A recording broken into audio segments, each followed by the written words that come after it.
dito sa Family Feud. Kanina, nanalo ang Team Carol ng 100,000. Ang goal nila ay makakuha ng total cash prize of 200,000. At syempre, panalo din ng 20,000 yung charity na napili niyo, Andrea. Ano bang napili? Potion Project. There you go, Potion Project. 20,000 po mula sa winning team. At ngayon, sasabak na po siya sa fast money round. Give me 20 seconds on the clock. Okay. Picture ng ano ang pinopost ng mga sikat na vloggers para ipakitang sila ay yumaman sa pagbablog. Go. Bahay. Sa isang araw, magkano karaniwang gasolina ng jeepney driver? 300. Una mong naisip kapag sinabing ifugaw. Costume nila. Ano ang pwedeng i-barbecue? Pork. Para pumayat, ano oras daw dapat ang huling kain sa gabi? 6 o'clock. Let's go, Andrea! Go!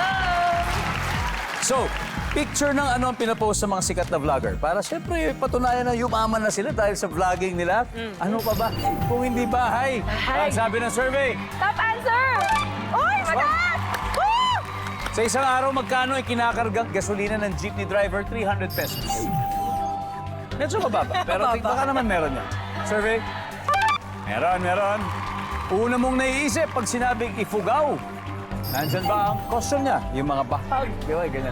Survey says, meron din. Ano ang pwede mong i-barbecue? Pork.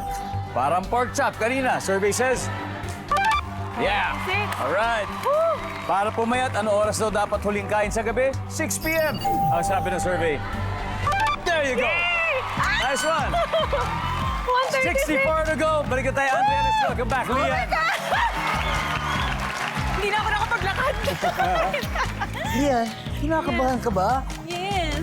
Ha? Ngayon ako kinabahan ng ganito sa buong buhay ko. Bakit naman? Hindi, para mawala yung kabahan. Good news, si Andrea ay nakakuha ng 136. Galing ko, guys! 64 to go. Alam, ang hirap naman. Isipin mo, 2 top answer lang, tapos na. Kaya natin to. Kayang-kaya mo to. At this point, makikita na ng mga manonood ang sagot ni Andrea. Give me 25 seconds on the clock. Good luck. Picture ng ano ang ipinopost ng mga sikat na vlogger para ipakita na yumaman sila sa pagba-vlog. Go. Travel. Sa isang araw, magkano kaya ang kinakargang gasolina ng jeepney driver? Buong araw, ha? 300. 200. Una mong naiisip kapag sinabing ifugaw. Rice terraces. Ano ang pwedeng i-barbecue? Isaw. Para pumayat, ano oras na dapat ang huling kain sa gabi? 5. Let's go, Lian! 64! Okay, dito muna tayo. Picture ng ano ang pinapost sa mga sikat na vloggers para patunayang yumaman sila sa pagva-vlog. Travel. Di ba dalas natin nakikita yan? Pwede. Ang sabi ng survey sa travel ay, ha? What? Ang top answer ay bahay. Tapos kotse. Sasakyan. Okay. Sa isang araw, magkano kinakargang gasolina ng jeepney driver sa mo? 200. Bakit ito naisip mo? Kasi naririnig mo. Kasi naririnig ko pag sumasakay ako ng jeep na magpapagas lang daw, tapos 200 muna. Oo, tama. So, yun yung tumatak sa isip mo. Yes. So baka ano yun? Baka one way o isang Sana. kanto. Ang sabi ng survey sa 200 ay, meron din naman. Ang top answer ay 1,000 for the day. 1,000. Una mong naisip pag sinabing ifugaw, rice terraces. Survey says, meron. Ang top answer ay igurot. Igurot ang top answer. Garot. Ano po pwedeng i-barbecue? Isaw. Sana tama. Ang sabi ng survey dyan ay, uy! Ha? Top answer ay pork. Ba't wala isaw? Next. Para pumayat daw, ano oras dapat huling kain sa gabi? Sabi mo, 5 o'clock. Ang sabi ng survey, yan. Siyempre, 6 p.m. ang top answer.